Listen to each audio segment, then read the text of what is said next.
that they didn't know where to go was because a number of conflicting and overlapping war game exercises were taking place. It involved the insertion of false radar blips onto radar screens in the Northeast Air Defense Sector. Lieutenant Team U, we have a problem here. We have a hijacked aircraft headed towards New York. We need someone to scramble some F-16s or something up there to help us out.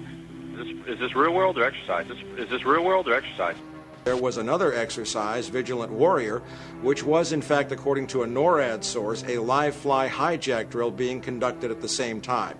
With only 8 available fighter aircraft, and they have to be dispatched in pairs, they were dealing with as many as 22 possible hijacks on the day of 9/11, and they couldn't separate the war game exercises from the actual hijacks.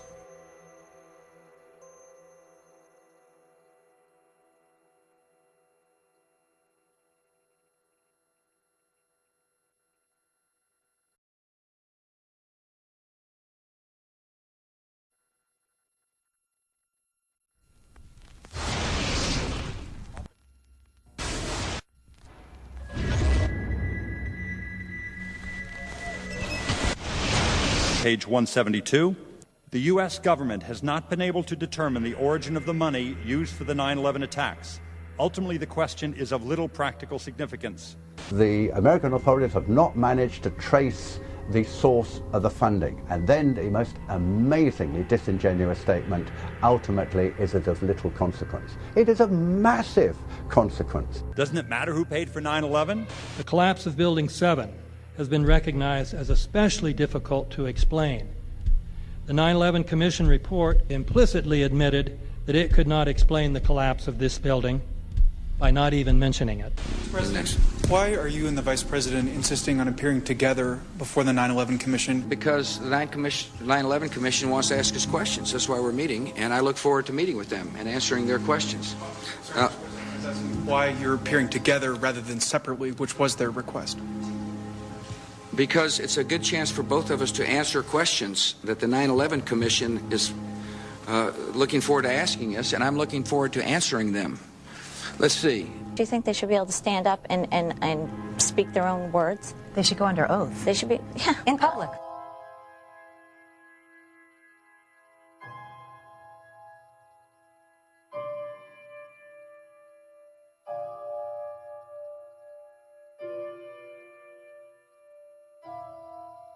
Don't you think that the families deserve to have a transcript or to be able to see what you said? Adam, you asked me that question yesterday. I got the same answer, yeah. The final report was a unanimous report. That means that if there was a single commissioner who had any objection about anything, that fact would be dropped from the report. We have found out that he not only served on the transition team of the Bush administration, that he was a person who wrote a draft memo for the setup of the Bush administration's National Security Council, that he was an individual who wrote the preemptive war strategy that was eventually used for the war in Iraq, that he is a close friend of Condoleezza Rice's. We want him to resign. There is literally nothing in the 9/11 report that the Bush administration did not approve of. We can understand, therefore, why the Commission, under Zelikow's leadership, would have ignored all the evidence that would point to the truth, that 9/11 was a false flag operation intended to authorize the doctrines and funds needed for a new level of imperial mobilization.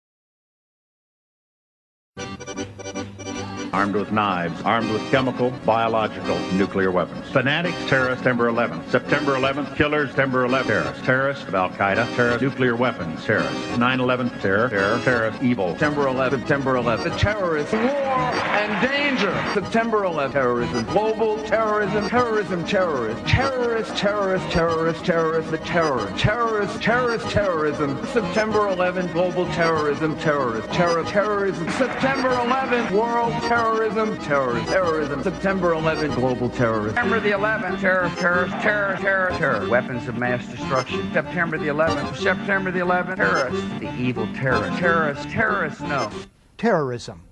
The words are hypnotically repeated. Terrorism, terrorist, terrorist threat, and of course, believed to be linked to Al-Qaeda.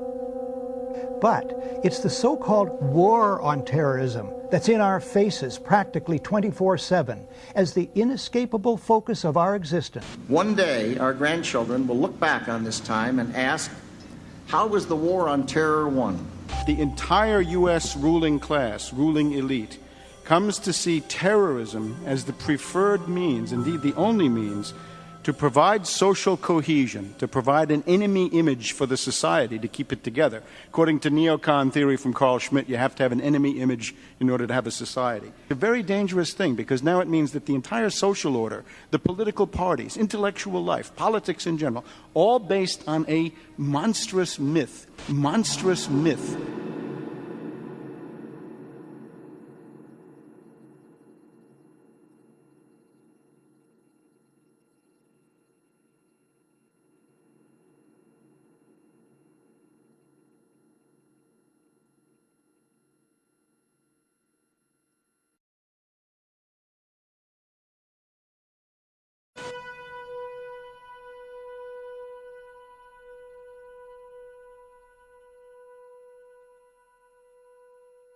Look, the CIA has done in this country, what they've done to us is unbelievable.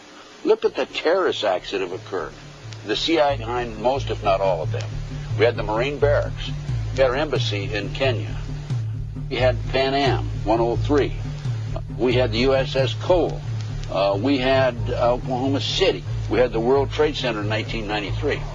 That helped the terrorists blow up the World Trade Center the first time.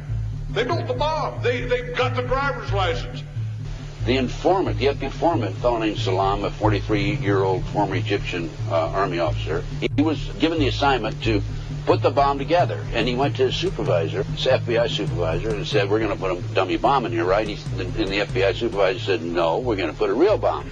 The FBI actually carried out the attack on the World Trade Center in 1993. They actually hired Ahmad Salam and paid him $1 million and gave him real explosives, a detonator, and told him to build a bomb and to give it to the foolish people that he was controlling to allow them to attack the World Trade Center complex.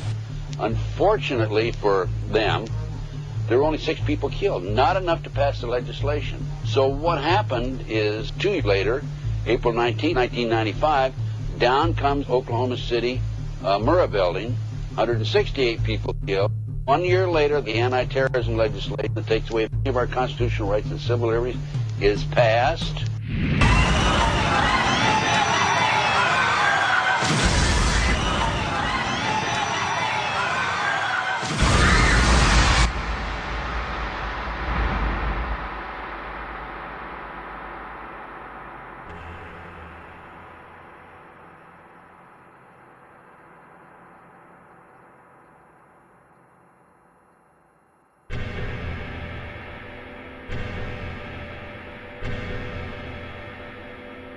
Because at 9:30 this morning, we were actually running an exercise for over a company of 1,000 people in London, based on simultaneous bombs going off precisely at the railway stations that happened this morning. So I still have the hairs on the back of my neck standing upright. To get this quite straight, you were running an exercise to see how you would cope with this, and it happened while you were running the exercise? Precisely.